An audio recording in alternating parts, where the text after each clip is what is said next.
Halo, berjumpa lagi dengan admin Jejak Misteri. Kali ini saya akan membagikan cerita misteri rumah makan hantu di Alas Roban. Sebelum lanjut videonya, ayo bantu admin kembangin channel ini dengan mengeklik tombol subscribe dan jangan lupa share ke teman-teman kalian ya. Bagi masyarakat Jawa, khususnya Jawa Tengah di wilayah Batang dan Semarang, pasti sudah tidak asing lagi dengan Alas Roban, sebuah kawasan hutan yang dipercaya cukup angker. Jalur ini menghubungkan kota Batang dan Semarang yang merupakan bagian dari jalur Pantura. Alas Roban dibangun pertama kali pada tahun 1811 dan memiliki panjang 54 km. Tentunya banyak sekali kisah misteri yang terjadi di tempat ini. Tidak hanya warga sekitar yang mengakui keangkeran Alas Roban, pengemudi kendaraan dari berbagai daerah juga mengakui keangkeran wilayah ini, seperti kejadian yang dialami oleh seseorang dengan akun Twitter @bukanhazard. Ia menceritakan pengalaman misterinya ketika melewati jalur Alas Roban. Kisah ini mungkin sudah terjadi cukup lama, tapi kejadian horor tidak mengenal waktu, bukan? Pada sekitar tahun 2005, sebuah keluarga berencana untuk mudik ke Jakarta dan melalui Alas Roban.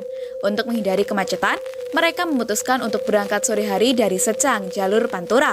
Tidak ada yang aneh dalam perjalanan tersebut, perjalanan aman tanpa ada hambatan. Hingga sekitar pukul 21.00 WIB, mereka mulai memasuki wilayah Alas Roban. Mereka mulai melintasi jalan berkelok di tengah hutan yang cukup sepi. Dikarenakan jalanan yang berkelok dan naik turun, mobil pun dijalankan dengan kecepatan rendah, apalagi hari sudah malam. Entah kenapa, malam itu sepi sekali. Tidak ada satu mobil pun yang lewat, padahal jalur ini adalah jalur besar. Tiba-tiba, mobil yang ditumpangi keluarga tersebut menabrak sesuatu hingga menimbulkan suara yang cukup keras. Brak! Mereka pun turun dan memastikan kondisi mobil. Ternyata tidak ada apapun. Bemper mobil juga masih mulus. Suasana cukup mencekam, seisi mobil diam. Mereka ingin melupakan kejadian tersebut.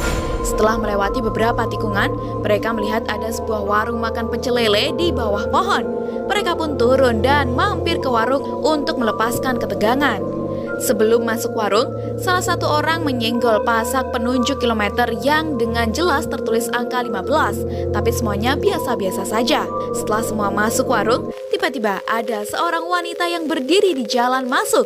Padahal tadi tidak ada siapapun, tapi semuanya mencoba tenang, seakan tidak ada apa-apa. Setelah makan selesai, keluarga tersebut kembali ke mobil dan meneruskan perjalanan. Lagi-lagi ada salah satu dari mereka yang menyenggol tiang penanda kilometer tersebut. Singkat cerita, mereka sudah sampai di Jakarta. Ketika hendak balik ke Jawa Tengah lagi, mereka memutuskan untuk lewat Alas Roban lagi karena jalurnya sepi, enak gak ada macet. Namun kali ini mereka melakukan perjalanan siang hari. Merasa lapar, mereka memutuskan untuk kembali ke warung pecel lele yang pernah mereka kunjungi ketika berangkat ke Jakarta. Namun, mereka dibuat terkejut, bukan kepala, ketika melihat tiang kilometer 15 di pinggir sebuah jurang yang dalam. Padahal, pada saat malam tersebut, di posisi jurang itu ada sebuah warung pecel lele. Jadi, waktu itu keluarga tersebut makan di pinggir jalan tepat melayang di atas jurang. Satu hal yang bisa menjelaskan kejadian tersebut, mereka singgah di warung makan hantu. Bagaimana menurut Anda? Silahkan tulis komentar di kolom komentar. Jangan lupa klik tombol like, komen, dan subscribe.